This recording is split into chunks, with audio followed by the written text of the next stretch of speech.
अस्सलामुअलैकुम। Lecture number 6 है हमारा। नेक्स्ट एक्सपोनेंशियल फंक्शन और हाइपरबोलिक फंक्शंस के ऊपर। एक्सपोनेंशियल फंक्शन की डेफिनेशन सबसे पहले, a function in which the variable appears as an exponent. Exponent मतलब कि power of a constant is called exponential function.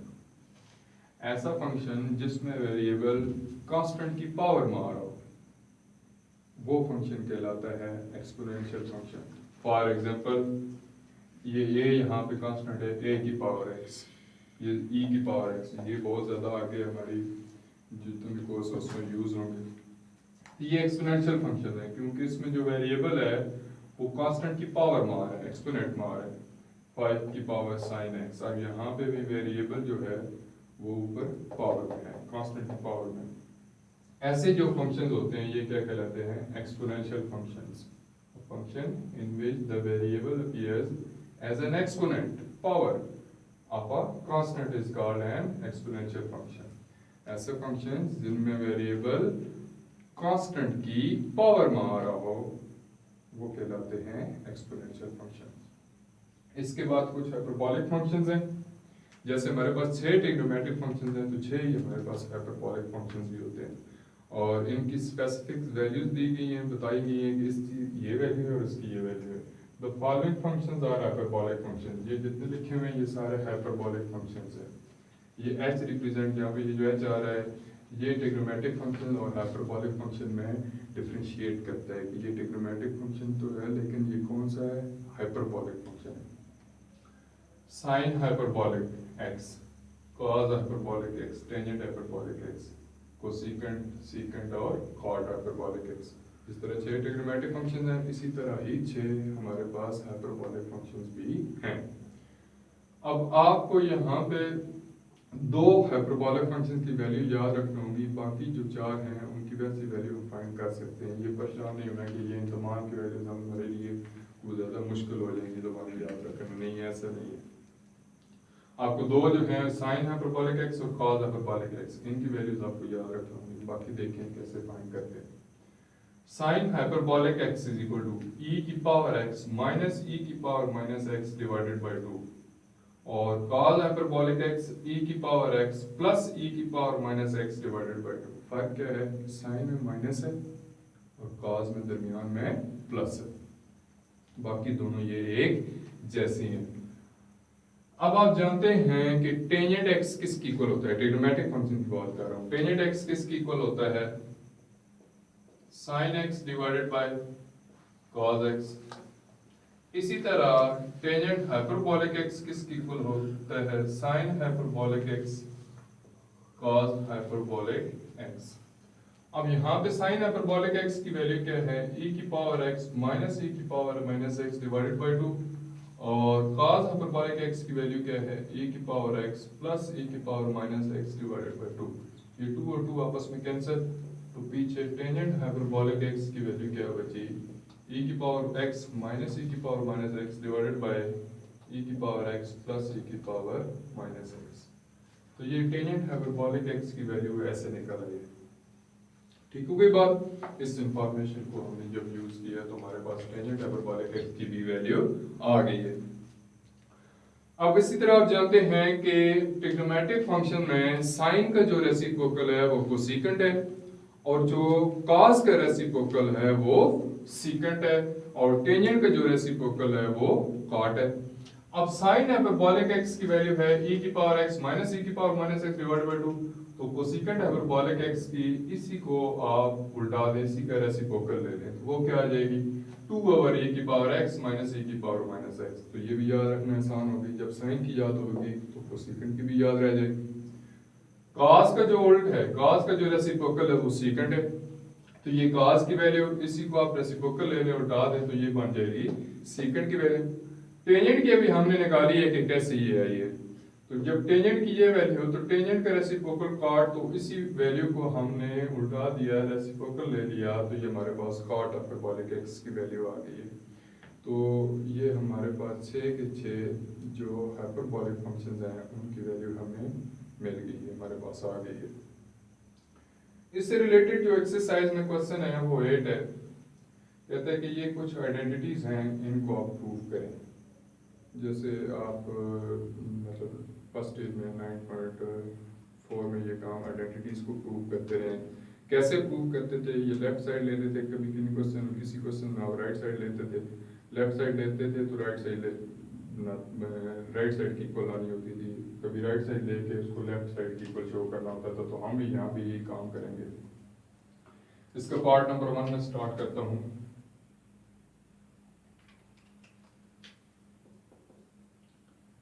Prove that sin hyperbolic 2x is equal to 2 sin hyperbolic x cos hyperbolic x। अब मैं यहाँ से left hand side ले लूँगा जब इसका सोल्यूशन स्टार्ट करूँगा। तो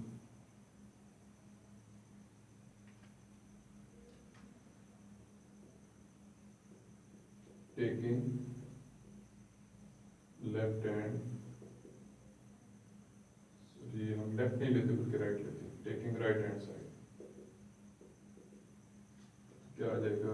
2 sin hyperbolic x cos hyperbolic x। ये मैंने साइड ले ली है राइट, और इसको मैंने लेफ्ट हैंड साइड के इक्वल शो कराना है।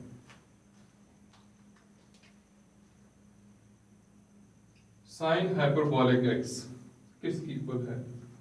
e की पावर x माइनस e की power minus x divided by 2। और cos हाइपरबोलिक x किसकी इक्वल है? e की पावर x प्लस e की power minus x divided by 2। अब ये सारे आपस में मल्टीप्लाई हो रहे हैं, ये 2 से कैंसिल हो जाएगा। ऊपर वाले आपस में मल्टीप्लाई और नीचे वाले आपस में मल्टीप्लाई। अब ऊपर आपके पास क्या बचा है?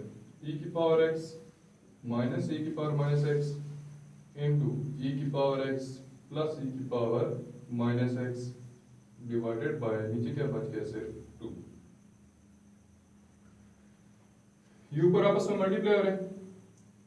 e की पावर x माइनस e की पावर माइनस x, e की पावर x प्लस e की पावर माइनस x। तो यहाँ पे फार्मूला बन रहा है a minus B into A plus B किसकी इक्वल होता है? A square minus B square. A की जगह ले रहा है e की पावर x और b की जगह ले रहा है e की पावर माइनस x। तो ये आ जाएगा a minus B two A plus B, A का स्क्वायर इंटू बी का ए का स्क्वायर माइनस बी का स्क्वायर डिवाइडेड बाय 2। अब इनको आपस में मल्टीप्लाई करते हैं तो ये क्या आ जाएगा? e की पावर 2x माइनस e की power minus 2x divided by 2। अब ये कैसे साइन हाइपरबोलिक 2x की इक्वल है? देखिए साइन हाइपरबोलिक x किसकी इक्वल है? e की पावर x माइनस e की power minus x divided by 2। अगर आप यहाँ पे एंगल डबल करते हैं मतलब साइन हाइपरबोलिक 2x चेक करना चाहते हैं कि ये किसकी इक्वल है, तो फिर आपको ये जो आपके पास एक्सपोनेंट में वेरिएबल है इसको भी आप डबल कर देंगे। मतलब यहाँ पे x है तो इधर भी x है। इधर अगर आप 2x करेंगे तो फिर इधर भी क्या आएगा? 2x। इधर अगर 3x करते हैं तो फिर उधर ऊपर भी 3x आएगा। साइन हाइपरबोलिक 2x किसकी इक्वल आ जाएगा फिर? e की पावर 2x माइनस e की power minus 2x divided by 2। और साइन हाइपरबोलिक 3x या कोई भी और एमसीक्यू में आ जाता है तो फिर जो इधर होगा, अगर इधर x है तो इधर पावर में भी x, अगर इधर 2x है तो इधर पावर में भी 2x आएगा, इधर 3x है तो पावर में भी 3x। अब यहां पे देखिए ये क्या बचा हुआ है? e की पावर 2x माइनस e की power minus 2x divided by 2। तो ये सारा किसकी इक्वल आ जाएगा? Sine hyperbolic 2x। अगर सिर्फ x होता तो फिर साइन हाइपरबोलिक x, यहाँ पे 2x है तो फिर इधर भी क्या आ जाएगा? 2x। और ये हमारी लेफ्ट हैंड साइड है which is required। ये हमें शो करके दिखाना था कि ये दोनों आपस में इक्वल है। तो मैंने राइट हैंड साइड ली, उसको सिंप्लीफाई किया वैल्यूज सब्स्टिट्यूट करके, तो मेरे पास लेफ्ट हैंड साइड आ गई है।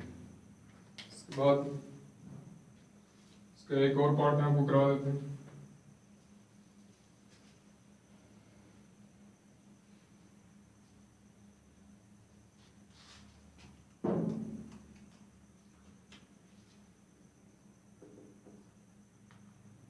इसका third part, cosecant hyperbolic square x is equal to cot hyperbolic square x minus 1। इसका सोल्यूशन स्टार्ट करता हूँ मैं।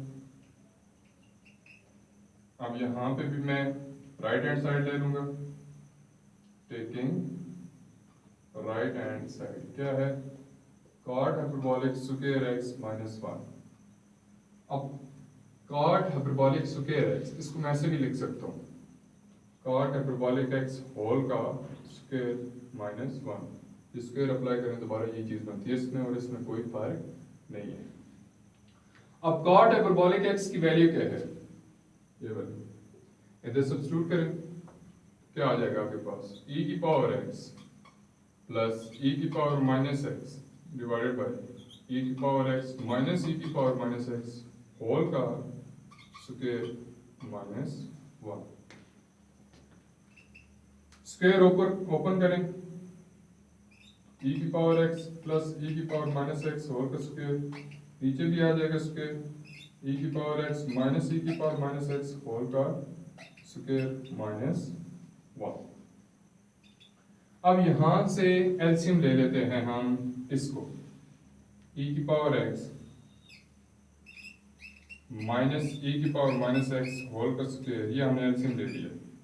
इधर तो ये सारी टर्म मौजूद है, तो ऊपर वाला फैक्टर इसी तरह यहाँ पे नीचे आ जाएगा।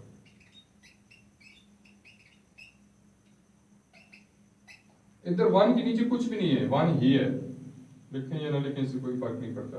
तो ये सारे का सारा ऊपर 1 के साथ जाके मल्टीप्लाई हो जाएगा। जब मल्टीप्लाई होगा तो क्या आ जाएगा आपके पास, e की पावर x माइनस e की पावर माइनस x होल का स्क्वायर।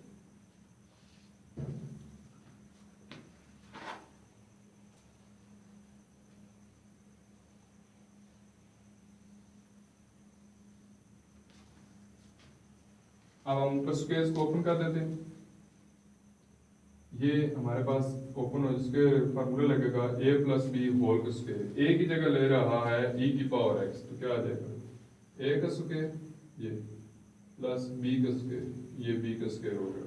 e की पावर x का जब स्क्वायर करेंगे तो वो e की पावर 2x बन जाएगा, पावर आपस में मल्टीप्लाई कर लेंगे। और इसी तरह e की पावर माइनस x का जब लेंगे स्क्वायर तो वो क्या आ जाएगा, e की पावर माइनस 2x। तो ये का स्क्वायर प्लस b का स्क्वायर प्लस 2ab, ये हो गया a और ये हो गया b। ये हमने a प्लस बी होल का स्क्वायर, ये हमने यहाँ पे ओपन कर दिया। इसके बाद माइनस ब्रैकेट लगाते हैं। अब यहाँ पे a माइनस बी होल का स्क्वायर ओपन हो जाएगा, तो ये क्या आ जाएगा, a का स्क्वायर प्लस b का स्क्वायर माइनस 2ab, ये माइनस 2 हो गया। ये a की वैल्यू e की पावर x और ये b की जगह ले रहा है e की power minus x divided bye, नीचे हम स्क्वायर ओपन नहीं करते, इसको इसी तरह लेकर रहने देते हैं, e की पावर x माइनस e की पावर माइनस x होल का स्क्वायर, e की पावर 2x प्लस e की power minus 2x plus 2 into, अब यहां पे देखिए बेसिस सेम है इनकी, बेसिस इनकी सेम है, तो पावर यहाँ आपस में ऐड हो जाएगी। मैं ये रफ कर देता हूँ, इधर अलग काम आएगा क्या वैसे, e की पावर x इंटू e की power minus x, basis same है, पावर इनकी आपस में ऐड होंगी, तो x माइनस x, तो क्या आ जाएगा e की पावर 0। किसी भी चीज की पावर 0 हो, किसी भी चीज की, तो वो 1 की इक्वल होती है। जब हम इस सारे को सॉल्व करेंगे तो ये किसकी इक्वल आ जाएगा, 1 की इक्वल। तो यहाँ पे फिर 1 लिखने की जरूरत नहीं है क्योंकि मल्टीप्लाई हो रहा है। ठीक होगी बात। फिर ब्रैकेट को ओपन करें, ये प्लस माइनस माइनस e की पावर 2x हो जाएगा, प्लस माइनस माइनस e की पावर माइनस 2x, और ये माइनस माइनस प्लस 2 इंटू, अब यहाँ पे वही काम बनेगा, e की पावर x और e की पावर माइनस x, वैसे सेम पावर ऐड करेंगे तो 0 बन जाएगा। किसी भी चीज की पावर 0 हो 1, तो वो लिखने की जरूरत नहीं है क्योंकि 1 मल्टीप्लाई हो रहा है। डिवाइडेड बाय क्या आ जाएगा, e की पावर x माइनस e की पावर माइनस x होल का स्क्वायर। ये माइनस का e पावर माइनस 2x, ये प्लस का e की पावर माइनस 2x कैंसिल, ये माइनस का e की पावर 2x, ये प्लस का e की पावर 2x, ये भी आपस में कैंसिल। 2 + 2 4, तो 4 बच जाएगा। e की पावर x माइनस e की पावर माइनस x होल का स्क्वायर। मैं इस 4 को क्या लिख सकता हूँ, 2 का स्क्वायर, नीचे क्या है e की पावर x माइनस e की पावर माइनस x होल का स्क्वायर। अब इसके ऊपर भी स्क्वायर है, इसके भी ऊपर स्क्वायर है, तो मैं क्या लिख सकता हूँ, होल का स्क्वायर 2 और e की पावर x माइनस e की पावर माइनस x होल का स्क्वायर। तो जब अलग अलग अप्लाई करें तो ये चीज बनती है। अब ये जो है 2 ओवर e की पावर x माइनस e की पावर माइनस x, ये किस चीज की वैल्यू है, ये हमारे पास वैल्यू आ गई है सीकेंड हाइपरबोलिक x की। ये जो भी हमने डिस्कस की है थोड़ी देर पहले, तो ये आपके पास वैल्यू आ गई है कोसिकेंड हाइपरबोलिक x की, क्योंकि साइन हाइपरबोलिक में प्लस होता है तो उस कॉल्ड कोसिकेंड, कॉस हाइपरबोलिक में माइनस होता है तो उस कॉल्ड सीकेंड, कोसिकेंड आ जाएगा। ये हमारे पास इसकी वैल्यू आ गई कोसिकेंड हाइपरबोलिक x की वैल्यू आ गई। तो कोसिकेंड हाइपरबोलिक x की वैल्यू आ गई ये वाली सारी, और इसके ऊपर क्या आ जाएगा आपके पास स्क्वायर। तो इसको हम क्या लिख सकते हैं, अगर होल का स्क्वायर है तो इसको क्या लिख लेंगे, कोसिकेंड हाइपरबोलिक स्क्वायर x, और ये आपकी left hand side which is required. हमने राइट हैंड साइड ली और लेफ्ट हैंड साइड हमारे पास आ गई, तो ये हमारी आइडेंटिटी भी प्रूव हो गई। इसी तरह इसका जो थर्ड पार्ट है वो भी आपने बिल्कुल इसी सेम पैटर्न में करना है। राइट साइड आपने ले लेनी है और उसको सॉल्व करते जाना है, बिल्कुल इसी तरह का वो भी क्वेश्चन होगा। इसी तरह आपने स्क्वायर ओपन करना है, इसी तरह टर्म्स कैंसिल भी होंगी, इसी तरह स्क्वायर भी बनेगा, और बिल्कुल सेम इसी पैटर्न पे सारी की सारी आपकी आइडेंटिटी वो सॉल्व होगी। जो इसका थर्ड पार्ट है वो आपने इसका खुद ट्राई करना है। तो आज का हमारा फिर लेक्चर है वो हम यहाँ पे इसका इख्तिताम करते हैं। इसके बाद हमारी 1-2 डेफिनेशन रहती हैं वो हम पढ़ेंगे नेक्स्ट लेक्चर में, और उसके बाद फिर हम कंपोजिशन ऑफ फंक्शन एक्सरसाइज 1.2 पे चले जाएंगे। तब तक के लिए अल्लाह हाफिज़।